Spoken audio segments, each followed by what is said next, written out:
Should we make us like the big screen or? Yeah, here, how do I do this?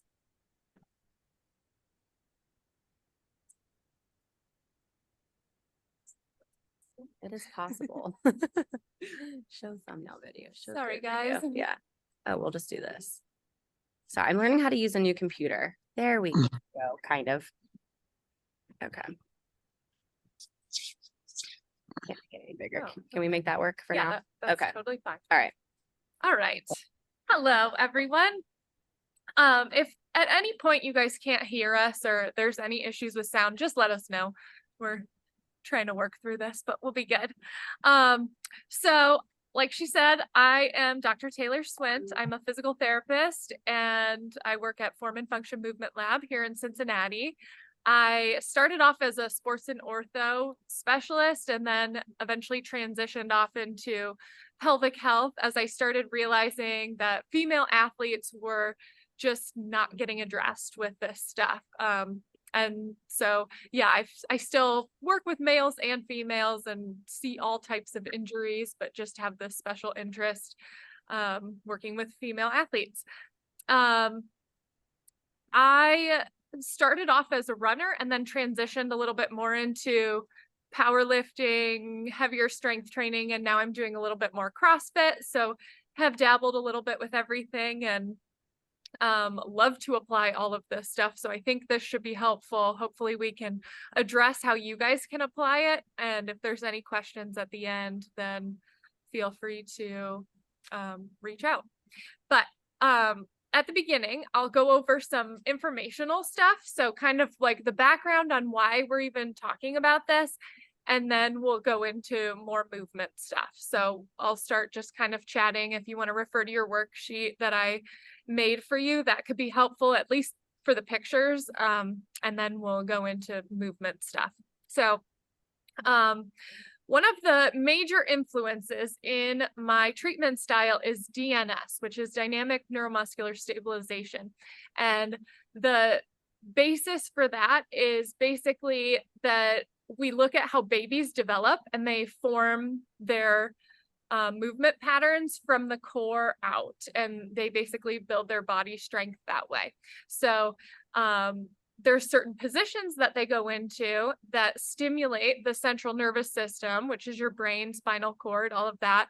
So the positions will stimulate that to automatically make those patterns happen. So if you see that top image on the worksheet, it shows some of those positions that they go through.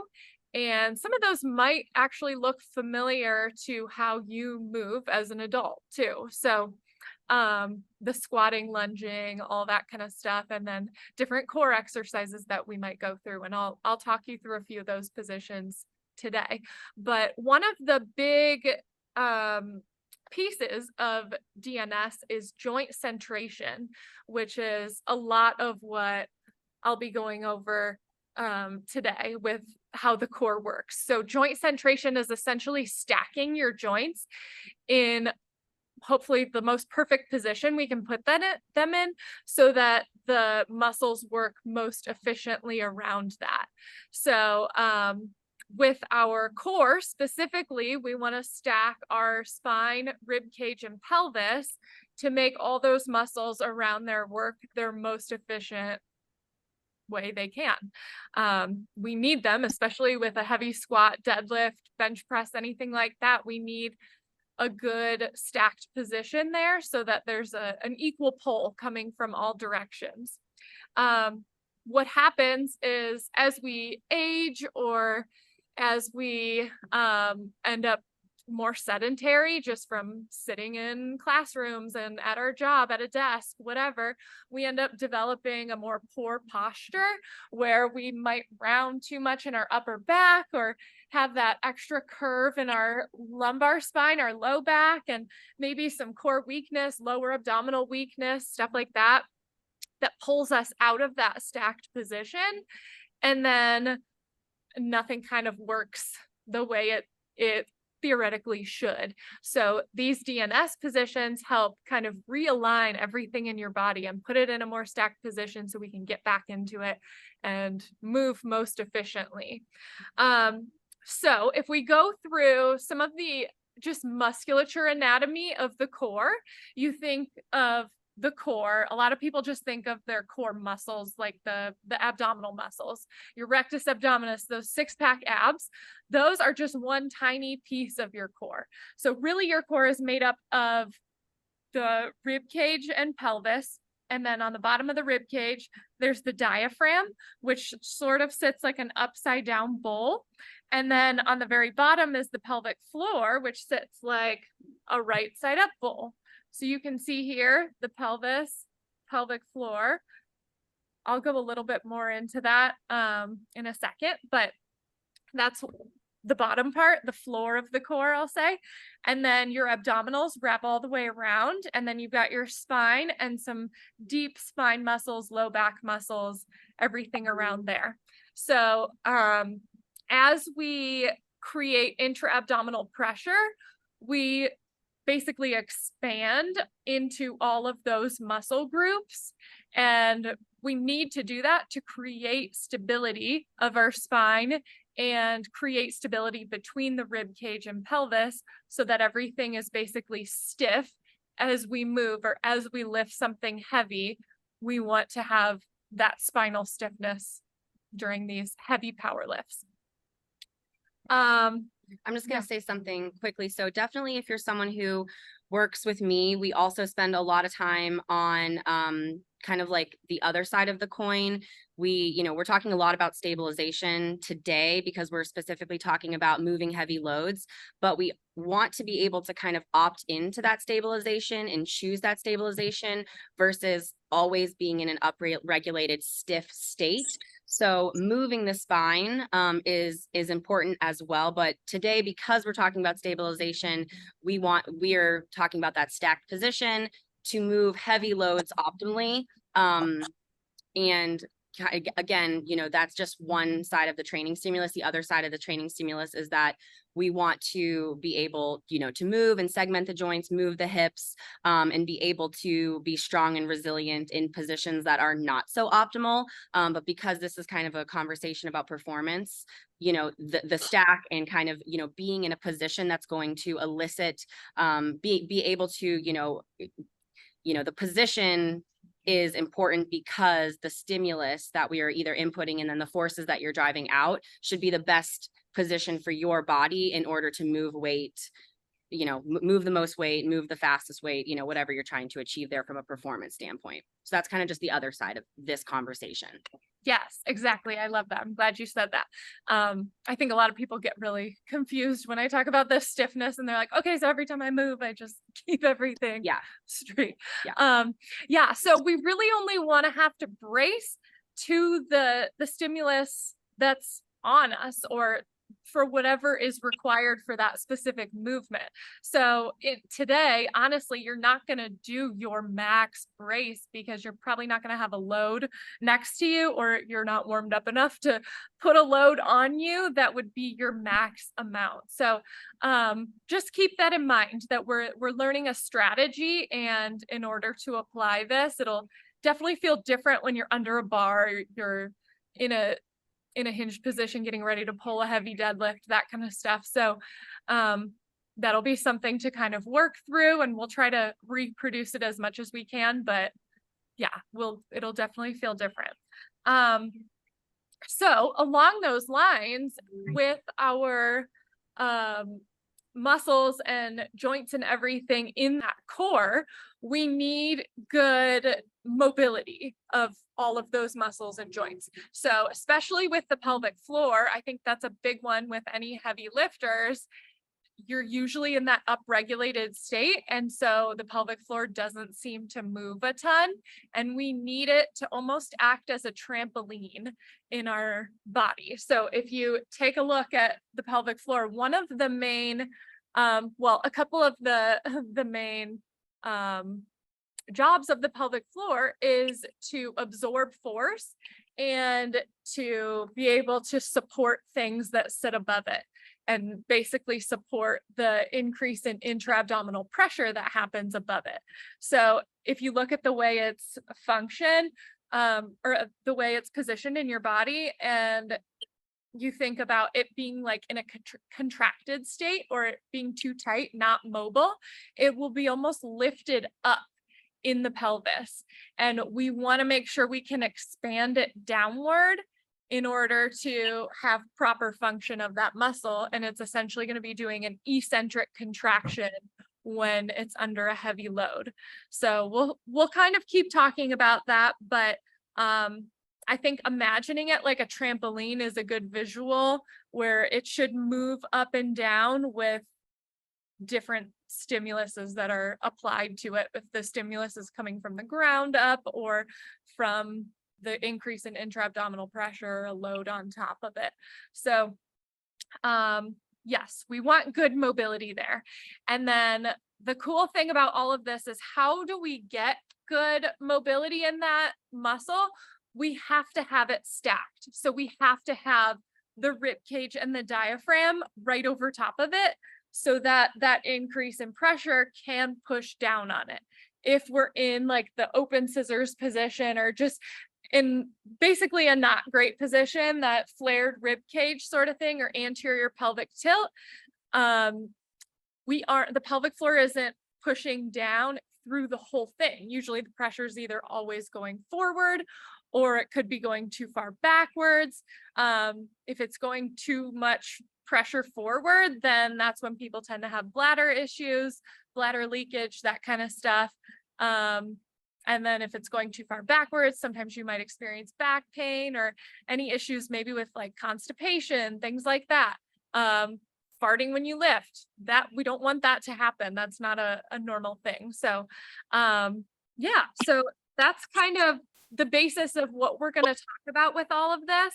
We need a strong pelvic floor at the bottom of your core, and we need strong core muscles, but we also need good mobility of everything around there so that they can expand under high loads, because that is the nature of how you use your core. And we'll figure that out in a second, is that everything actually has to expand, not suck in, which is mind-blowing for some people, but it'll be really cool for you guys to feel this and kind of see how it all works.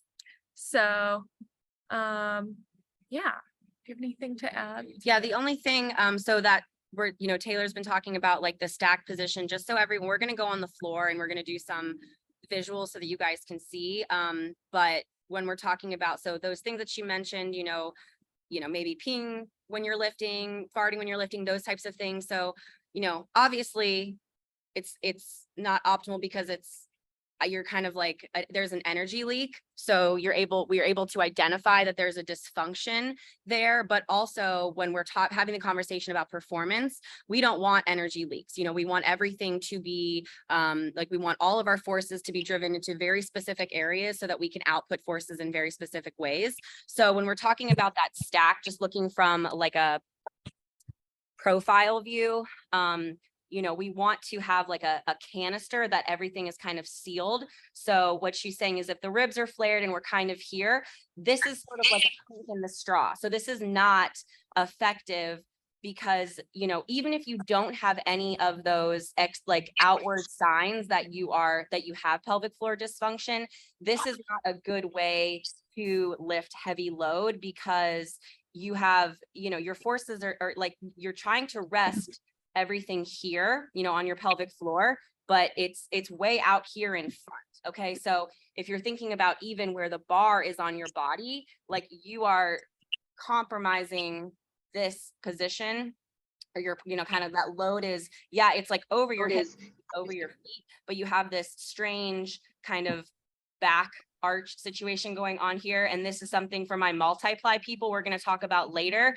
Like, how do you overcome kind of having to sit back and force your open without stack, because that's definitely a skill, but you are essentially shortening your opportunity for for more surface area and more intra-abdominal pressure. So you are cutting yourself off basically midway. So you're only going to be able to fill air to a certain point, and you're missing being able to fill air all the way down to the bottom. So again, you're just missing out on else they have there. some potential loading. Okay, so we're going to go to the floor, but does anybody have any questions before we start to do some hands-on stuff?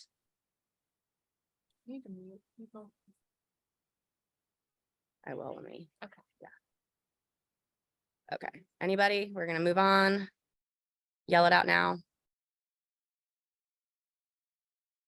Okay, Cool. just unmute yourself if you need something. All right. Oh, here we go. Sarah said. Yeah, good. Yeah, we did, Sarah. Thank you. Everybody is on mute. If you need to talk to us, just unmute yourself and then mute after you ask your question. Cool. All right. So if you guys you can either watch, or if you can get in a space where you can lay on the floor, you can do all of this with us. So the first thing we're going to do is just figure out how to breathe, essentially. Seems so silly, but most of us breathe in a way where we're breathing mostly in our rib cage. Our sympathetic nervous system is super ramped up, and yeah, things are just not going well in our body. So we want to try to make sure we're actually using our diaphragm the way it's supposed to, and we're breathing into our whole abdomen. So that way we can figure out how to create pressure there. So first, place one hand on your chest, one hand on your belly. And I want you to just breathe into the belly. So see if you can just move that hand. Try not to let the chest move too much. It's okay if there's a little bit of movement there. But for most of us, this might be kind of tricky. I know I see a ton of clients where it's like mind-blowing how hard this is to figure out. So by doing this, we're making the diaphragm expand downward. And right off the bat, you may feel some pressure down towards your pelvic floor. Do you feel anything right here? No. Okay. So probably not if we're not putting all the pieces together. So the next thing, we want to make sure that you're in that stacked position from the get-go. So if we really try to flatten that low back, and basically there should not be much space between your lumbar spine and the floor. Now I want you to take a big deep breath in. You can move your hands if you want, but you're going to breathe into the whole abdomen. So think belly, sides, and low back. So not just belly like we were doing before. We want to fill the sides and the low back.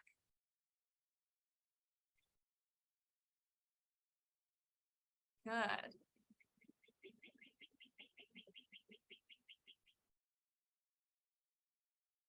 And as you do this, I want you to try to tune in to everything down in your groin area. Do we have all ladies in this group? Oh yeah, Jimmy. I always tell people on that, like, tune into your vagina, but whoever else, any males or anyone else, try to imagine basically just your whole pelvis kind of expanding downward, everything down there. You can tune into your butthole. Sometimes we're really good at feeling that, just because that's an area we move pretty frequently. But yeah, if you feel the expansion down there, can you feel movement happening? Yes. This position is just actually probably one of the harder ones. There's many different positions we can practice, which I'll show you at the end.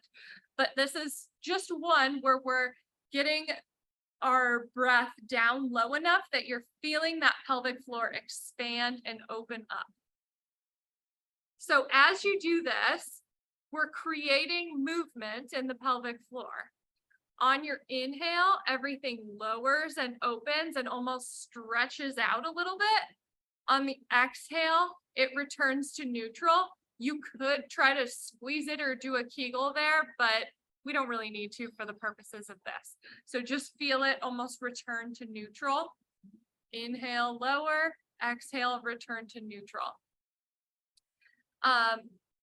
This is very helpful at the end of workouts, trying to calm down your system, first of all, with breath work, but also getting that pelvic floor mobility after it's been tightened up, bracing for you. So we can go more into that at the end as well. Awesome. You feel good here? Mhm. All right. So now we're going to go into how to activate the core properly. So same thing. We want to make sure, try to almost arch this up a little bit. Yeah. Show like bad position. There we go. It's yeah.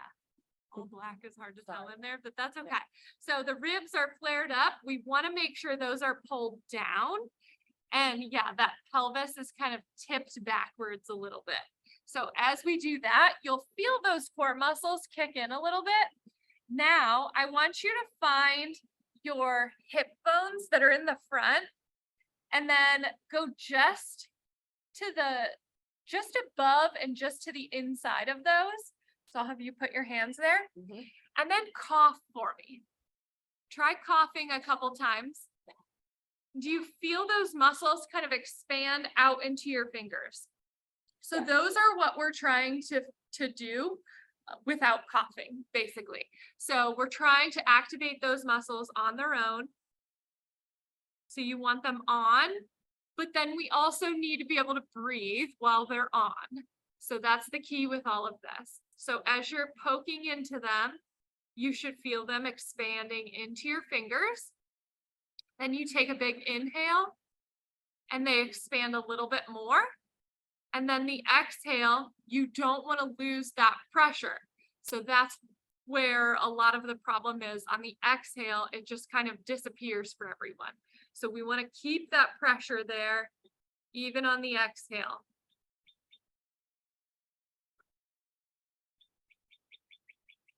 Good. And then you can also pay attention into your low back as you're doing this. If you need a break, feel free to take a break. I know this is exhausting.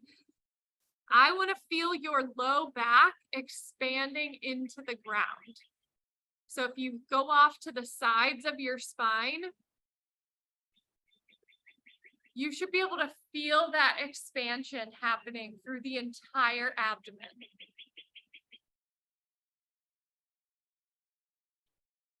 Cool. So now, do you need a break at all? A little break. Take a break. Next, we're going to load it a little bit more. So that was great. Hopefully you guys can all kind of feel how to get there, how to turn those muscles on. If not a huge deal. This takes some practice, but as we load it, I guarantee you'll be able to feel it more. So that's part of the cool piece of that DNS stuff is these positions almost make you feel it once you get into them the right way. So the next step, we're gonna find that same position, expand here. Yep, breathe into the low back. And then we're gonna lift both legs up. Beautiful. And I almost want them in a little bit of a diamond position here. So feet just slightly closer together than the knees. Now it's a little trickier to keep that low back flat. You guys can probably tell. Sarah's shaking just a little bit. The cool thing to pay attention to here, our upper abs love to over recruit. Our lower abs, not so much. And our lower abs are very strongly connected to our pelvic floor. So check in, are your upper abs working 10 times harder than your lower abs? Do you feel like your lower abs are even working at all? I like to find like those hip bones again, go a little bit to the inside of them and poke in and try to expand that spot right there. As you're doing that, you probably feel your pelvic floor turn on just slightly. Can you feel that? Yeah. As you expand there, it might lift a little bit because we don't have a ton of intra-abdominal pressure. There is more here. You can take a break if you need. There is more, but when we come up right and we have gravity helping us, you might not feel the pelvic floor lift, but you will feel it tighten. So against gravity in an upright position, we'll talk a little bit about that, but it'll push down slightly. So that was great. Let's try it one more time. So I want you to flatten here, ribs down. Yep. Expand those lower abs. Good. Diamond shape of the feet. And attempt to tip the pelvis backwards using those lower abdominals. So your hip flexors want to pull the whole pelvis forwards. we're trying to tip it backwards. And the goal is to not have to pull your knees all the way to your chest to do that. However, if this is a big time struggle for you, you can shift these in more and it'll be easier. So the goal is to have them out here, but if you need to bring them in, you can. This is great. Now keep breathing here. Try to breathe into your low back. From here, we can do different movements. So you can lower one leg down, you can bring it back up and then alternate to the other one. You could even do both at the same time, which is really challenging. Good, take a break. So as you're working on those, everyone's tendency is to hold the breath. We want to be able to breathe through and feel things kind of expand and contract slightly with the breath. Cool. Yeah. Do you have anything to add to that? Just if you're guys a good cue, if you're, when she's saying kind of like getting in the stack position down, is think about just bringing your like ribs towards your hips and your hips towards your ribs. So you're kind of in this crunch, which is why you're going to feel stuff turn on, is because you're contracting this stuff to pull it towards each other. And then a cue that I find helpful when I'm practicing this for myself and with my clients is you're getting into that expanded position with your initial inhale, and it creates this dome. So we're going to maintain that dome shape and then continue to breathe while we're in that dome shape, which is your muscles here and all the way around. You can't see it because I'm laying on the floor, but you'll feel it once you start to master this. Lengthen. So we're gonna, get in our lengthened state, which requires movement, and that movement is the breath pushing us kind of open into our, end range essentially here when we're talking about that. And then you're going to maintain that end range with you controlling and holding your lengthened tissues in that position, and then being able to continue to breathe it like around that essentially without influencing your shape. And this would be something that we're not necessarily utilizing under for a 1 RM, but definitely for speed work or volume. This would be a good carryover so if you're lifting for things, in the 50, probably to 80% range, this might be a strategy that you would utilize. Yeah. The inhale though is essentially how you would brace. So it's under tension of those muscles. You kind of create tension first, then you breathe into them. So yeah, if you want to apply it to your 1 rep max, I would just think about that similar position, which we'll practice a little bit more, but this is kind of the least functional position with regards to your lifts. I just love to start here because it's hard to get wrong. So you have the ground to feel everything kind of expand into. So if you're off on your own, it's an easy way to feel if you're actually getting that 360 breathing expansion. Yeah, we want you to practice here to start to learn the skill. And then essentially when you go under the bar or just using the barbell or whatever it is you're doing, then you find this same sensation without, the help of the floor as an external cue. But as you get better, you'll be able to transfer, okay, this is how things feel when I'm doing it down here, but now I'm going to do it standing, or I'm going to do it even like laying on a bench or something. And so this is just a way for us to practice our skill and then use the skill that we have as one of many skills to express strength in a squat, a deadlift, a bench, a clean, a snatch, whatever it is. Yeah. Perfect. Okay. Yeah. Flip. Let's go hands and knees. Okay. And yeah, that's good. So one thing I always like to start with when we get in this position is how to find where neutral is, or where the ideal stacked position is. Obviously we're not upright, so we're stacking it in this horizontal plane, but I'm going to have you even just do a few cat cows here so we can kind of figure it out. And we'll mostly focus on lumbar spine. Okay. So that's good. That's too lordotic with regards to stacking, and then round up here as much as you can. Awesome. Sarah's the perfect model for this because she's got good mobility. This is good. So this would be a little too far rounded. So we want to kind of find that in between of the two. So if you guys want to take yourself through that, see if sometimes it's fun to even see if you can isolate the different parts of your spine. So that cat cow down here, and then you can do it up here too, because our thoracic spine becomes super problematic, especially if we sit at a desk or you just generally have poor posture and you end up getting super rounded through here. So let's even try that. See if you can round up through here. Yeah. And then can you extend this? Yeah, there we go. Pretty good there. And try not to yeah. So that probably feels like a big stretch through there. Cool. Okay. So come on out of that. Yeah. Are your hands tired at No, all? we're good. Okay. Okay. So now we kind of find the neutral of both of those. So a flat-ish spine here and then flat-ish here, trying to really stack that rib cage and pelvis in a good position. So now I'm going to poke Sarah. And before we even do anything crazy from here, I just want you to expand your muscles into me. So same thing we did on the ground.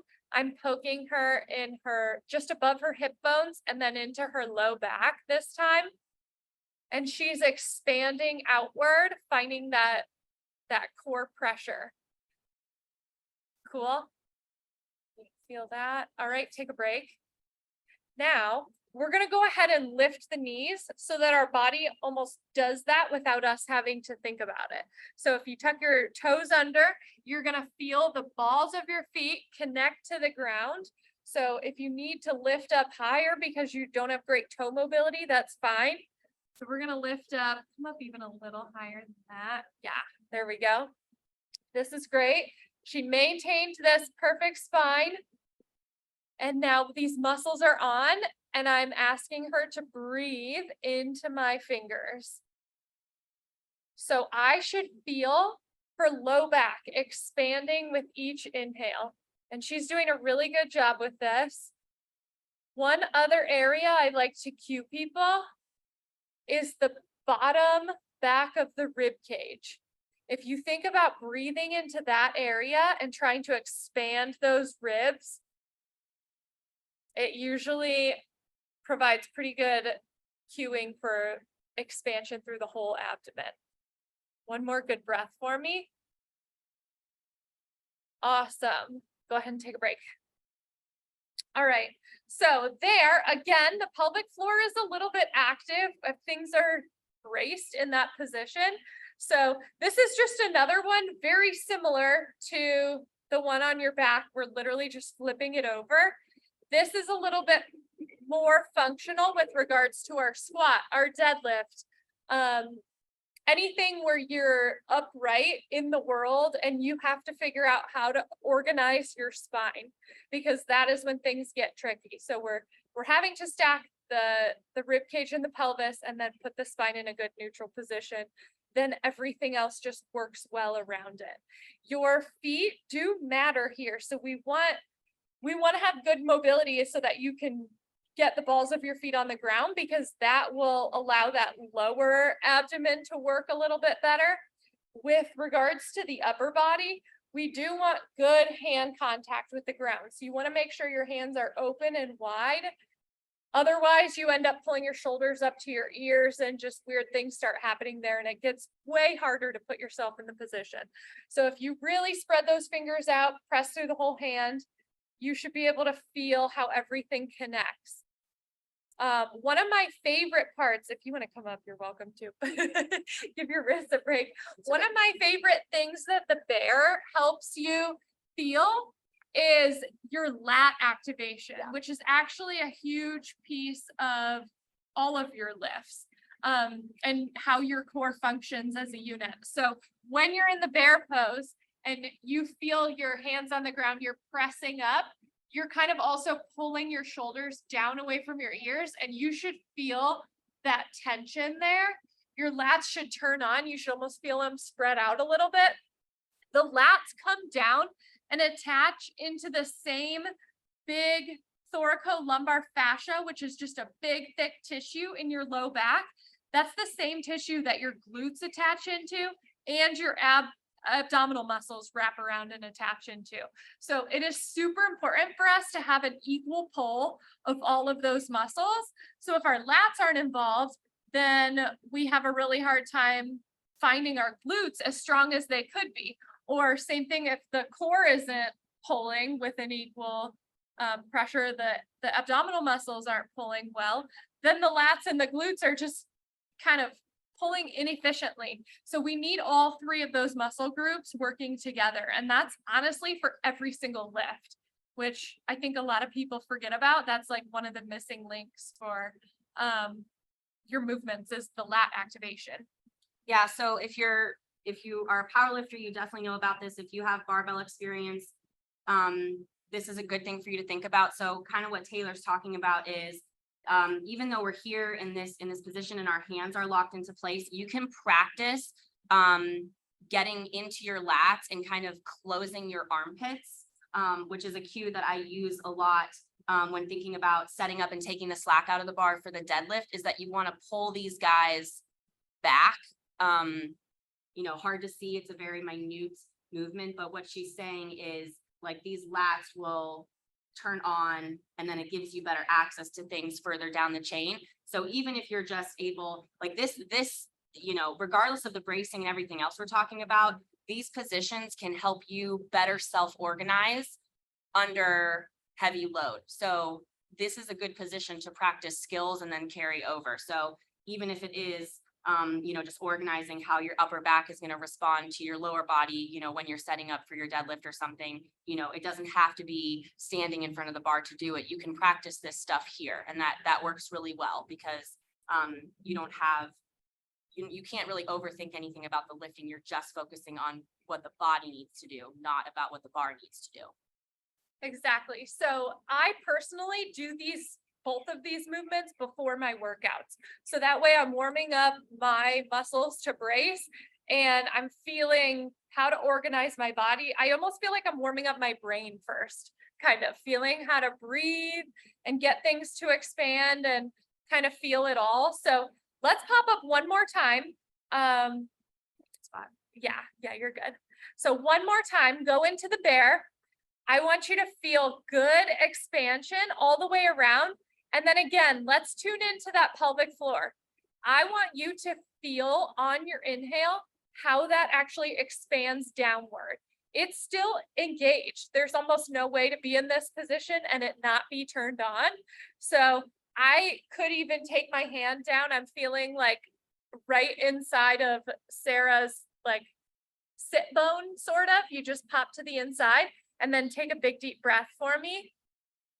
And I can feel it expand down into my fingers. So if you think just between those sits bones, you should feel some pressure on your breath. And that's a good indication that you're breathing well all the way around. If you don't feel it, you can take a break. If you don't feel it, then you may need to work on figuring out how to expand your breath down a little bit more.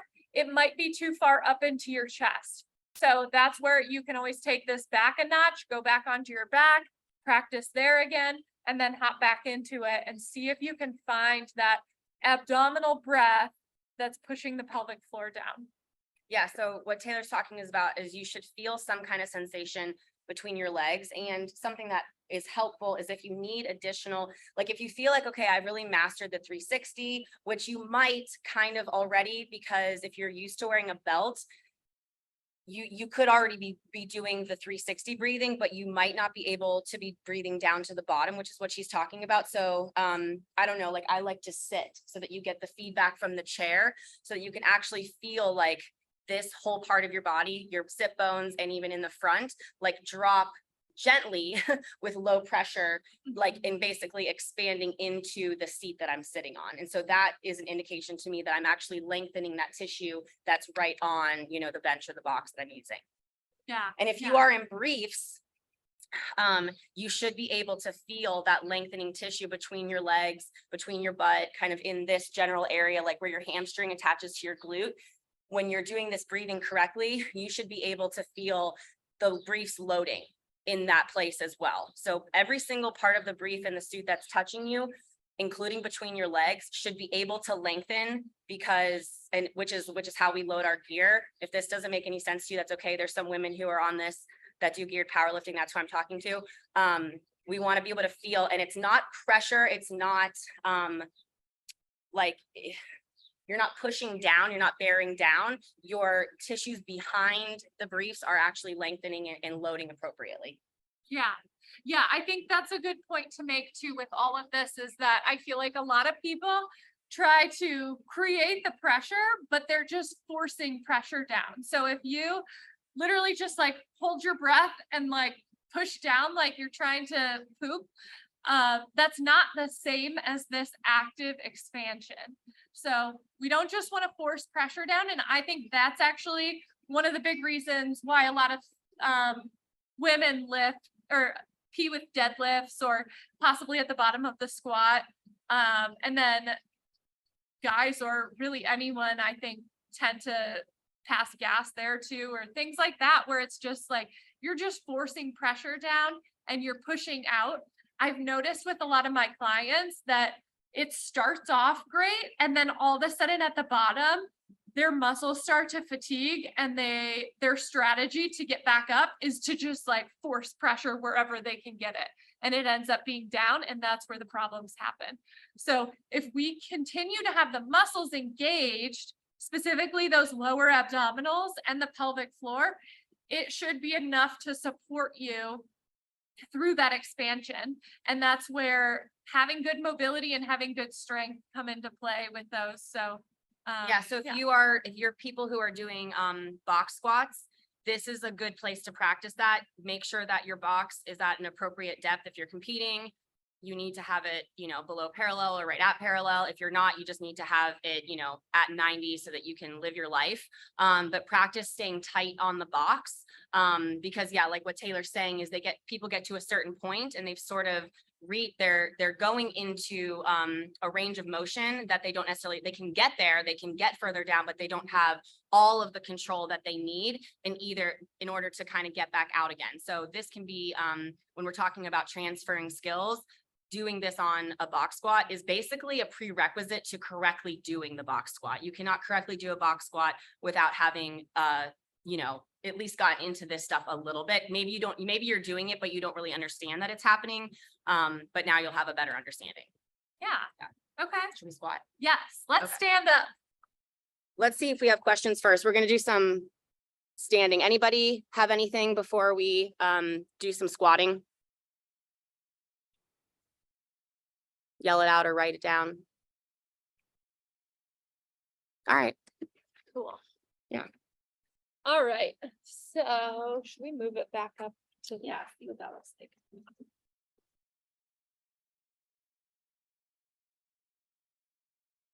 That's out of the way. Okay.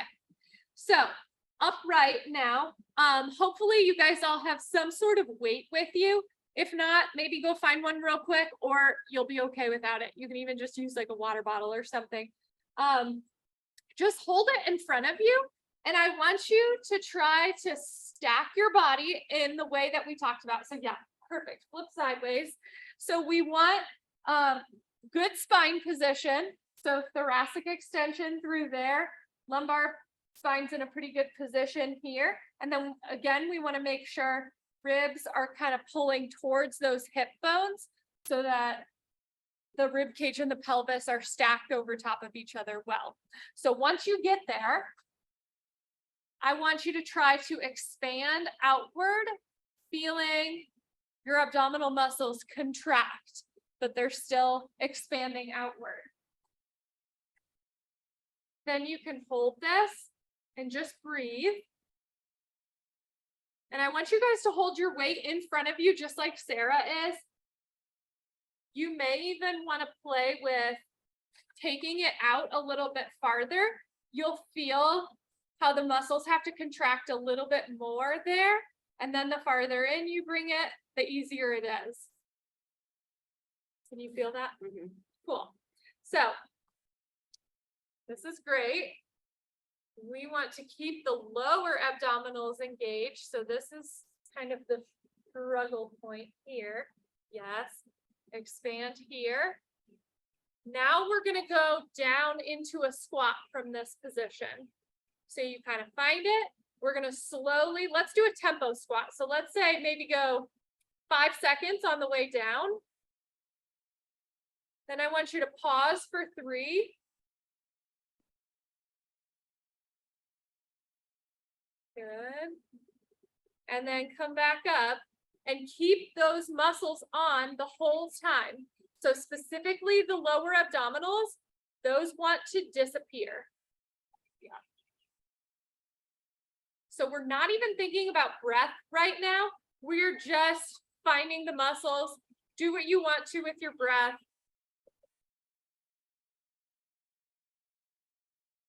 This isn't a heavy enough load that you should need to hold your breath the whole time, but it's new, so sometimes that does tend to happen.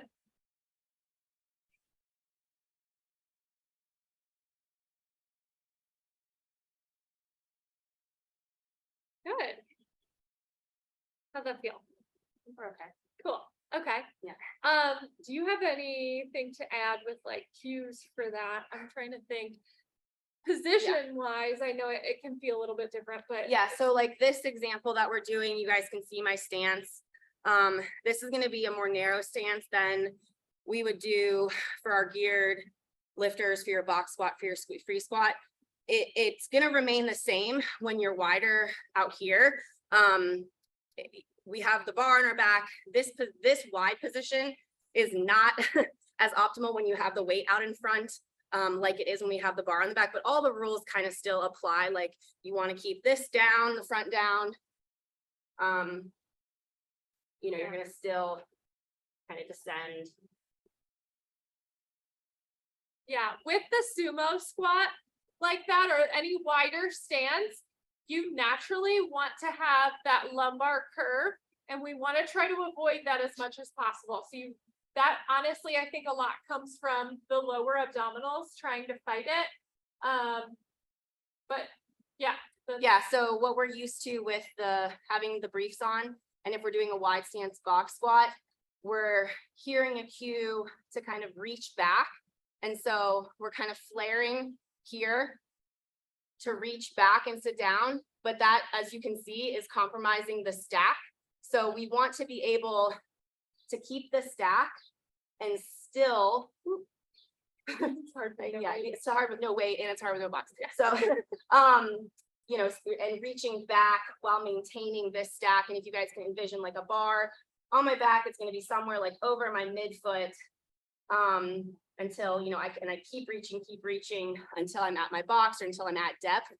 So a very, very common thing that I see with multiply people to overcome the briefs that are trying to push you into flexion and dump you here, you are simply sending your tailbone backwards like this, but then your ribs are completely open. So we want to make sure that you can lengthen your hamstrings enough, and this is a mobility and a strength issue, externally rotate your hips enough, you know, have good mobility through your adductors. So all of this can lengthen. So all of that is going to allow you to do this properly. So part of this is identifying, okay, understand what I'm being asked to do, but then also there's all these individual training components that need to be input as well. So we can sit here all day and say, maintain this stack and don't do this. But if you don't have good enough external rotation to even achieve that, then that's something that we'll work with simultaneously as we're also working on this skill. Yeah. That would be how like we would train the whole body congruently. Yeah. Exactly. Cool. Do we have any questions about the squat in particular? Yeah. Everybody understands how to breathe when they're getting under the bar for heavy load and volume and or speed work. Sometimes that's a question that we get. Yeah, so with a 1 rep max, obviously when you're under the bar, 1 big breath in and you just hold it the whole time. Our more experienced lifters, this is like really second nature to you. You don't even think twice about it, but it does get confusing. So then with higher volume, you can hold for, I don't know, somewhere 3 to 5 reps ish, depending on what your capacity is and how long you can hold it for, but probably not much longer than that. So you're going to have to take a breath under load, which is okay. You keep your stacked position, but then you inflate again. Yeah, any other thoughts on that? Yeah, not really. I mean, I want to answer questions if people have them, or even if it's something specific that's happening to you guys under the bar for a squat, or, you know, if you feel like you're like stagnant in a particular lift, like there could be something we could address right this second. No? All right. With regards to wearing a belt, I forgot to even talk Yes. about the belt. Yes. So with a belt, you're using it as basically a cue. It is like, it's extra support, but we're using it to brace and breathe into. So obviously the belt goes all the way around you. You don't want to just breathe into the front of it. I see that a lot. We also don't want to just breathe above it. So that tends to happen even with some of the geared lifters too, as they breathe above the suit. But the same applies for the belt too. I see people all the time just suck in, put their belt on, and then they take a big deep breath here and then they go down. We don't want that. You want to expand out into that belt and create that pressure outwards, because that means that we're actually stabilizing our lumbar spine there. Otherwise, if it's all up, we're actually creating a hinge point and we're allowing for movement to happen there. So we don't want that. Yeah, so for fitting yourself with a belt, you know, and this for your deadlift suit or for your squat suit, if you are in gear, you know, you have to be able to, you know, you can wear it tight, do it, but you have to be able to control that stuff.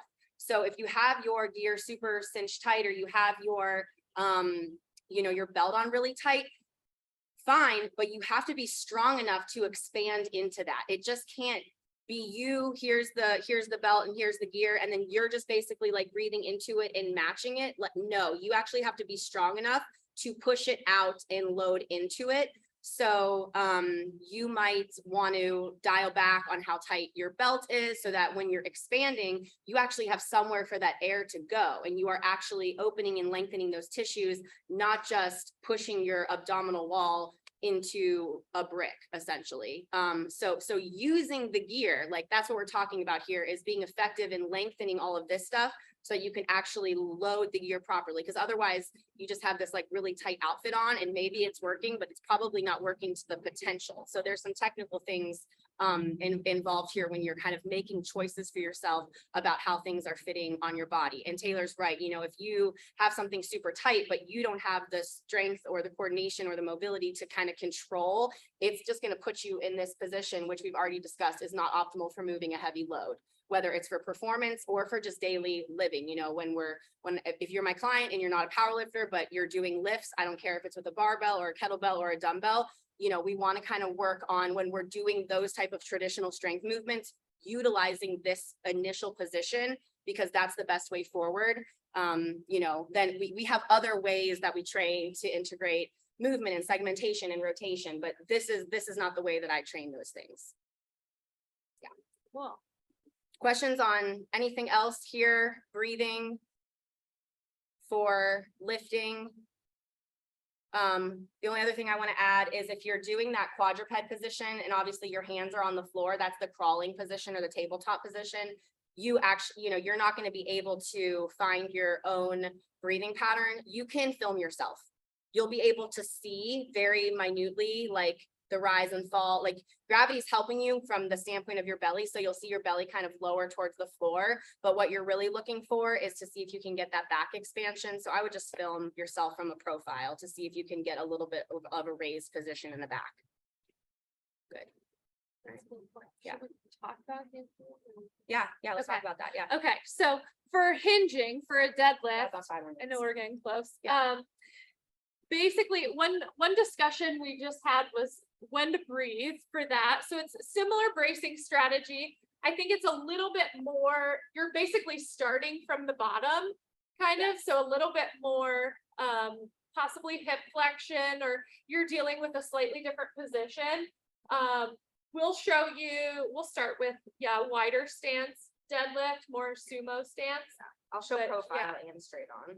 Yeah, so if you breathe in at the bottom, which would happen for more like accessory work, or if you are a less experienced lifter, maybe, you're gonna come down, you're gonna grab onto the weight, which this isn't super heavy, but grab onto it, and then you breathe to expand into your low back. So that's how I love to think about it. Expand back here, and then you kind of squeeze those butt muscles to lift you up. Obviously, shoot your hips forward and all of that. The lats are a huge component of this one too. So you want to make sure you're pulling down there. And then when you take that breath, you should feel all the ribs kind of expand out, and your pelvic floor, you should feel it push down into either your suit or just into your pants, whatever. Feel that expansion downward, but it's a controlled expansion. So it's not just pressure forcing down. The more pressure you can basically like breathe into your low back when you stay in that good stacked position, the better your pelvic floor will do in this position. Because I do think deadlifts are where people tend to struggle a little more maybe with peeing. So if that's the case for you, try to think about low back expansion, and that should kind of help control that a little more. Conventional is a little bit trickier because your back wants to round. So it's just harder to get in the good stack position. You definitely need good hamstring mobility here. It's possible though. But similarly, big deep breath here, and then you go ahead and come up. Yeah. Now with Sarah, and I know probably some others in here, when they get set up for 1 rep max, or probably, I don't know, maybe more than that, any heavier lift, I don't know, you breathe and brace at the top and then come down. The same rules apply. Obviously coming down into your suit is the struggle. So you kind of get everything set first, and then you come down. There really is no right or wrong there. So it's kind of your preference, what feels best for you. And yeah, if you are in a suit, I would recommend breathing at the top. And the reason for that is because then I can fully expand and load everything in my upright position versus trying to expand from like a crumpled forward position. It's just already so tricky, or it can be tricky to reach the bar with your deadlift suit on, that if you give yourself length initially and then you're able to maintain that length as you're reaching, everything is already preloaded. And once you get your hands on that bar, you should be able to pull lats in and then stand straight up. So I'm trying, like, once I'm set, and this is how it is under for squatting too, I have already basically achieved maximal tension throughout my entire body and have loaded the entire suit. So now all I'm doing is like expressing that force that's being stored inside of me. I'm not going to start to like all of a sudden like drive more force as I'm halfway up through my lift. You might have to make something happen, but realistically, when you're, at 95% or above, that isn't going to work. So I just try to preload everything. And then the lift that you see is just an expression of all of that preloading taking place. If you're doing volume or speed work, like Taylor said, it doesn't matter as much. And if you're not in gear, it doesn't matter as much. I just prefer to practice what I'm going to be doing. So I always breathe at the top, but it's not necessary for me. I know how to do both. So, and I would encourage you to do both as well, just so that you are resilient in multiple aspects of your sport. Exactly. I think the big takeaways from these lifts and how to brace and breathe into it are that we need to basically start in that stacked position. If you guys haven't heard us say that enough, start there. And then feel the muscles engage. The 2 spots I think about are lower abdominals. So find those hip bones, sink to the inside and activate them, turn them on. And then you breathe into your low back as you keep all of that engaged. Those are my 3 big things I think about before all my lifts. So stacked, lower abdominals on, breathe into your low back and expand, and then you're ready to go. So yeah, if you have any takeaways, that's what it is. Pelvic floor mobility is super important after you lift. Are we getting cut off or anything? No, we're Or good. am I- No. Okay. The final thing I want to go over is just pelvic floor mobility at the end of your lifting session. After you've ramped up your system, I kind of talked about this at the beginning, but go back to your deep breathing, calm everything down. We need good mobility there so it can basically like withstand that increase in pressure and be supportive. You think about stretching and lengthening, mobilizing other muscles and other parts of your body, but we forget about our pelvic floor, and that's a huge piece. So do your deep breathing when you're in the car, on the way home from the gym, turn on calm music, whatever. Go try to get in just some diaphragmatic breathing before.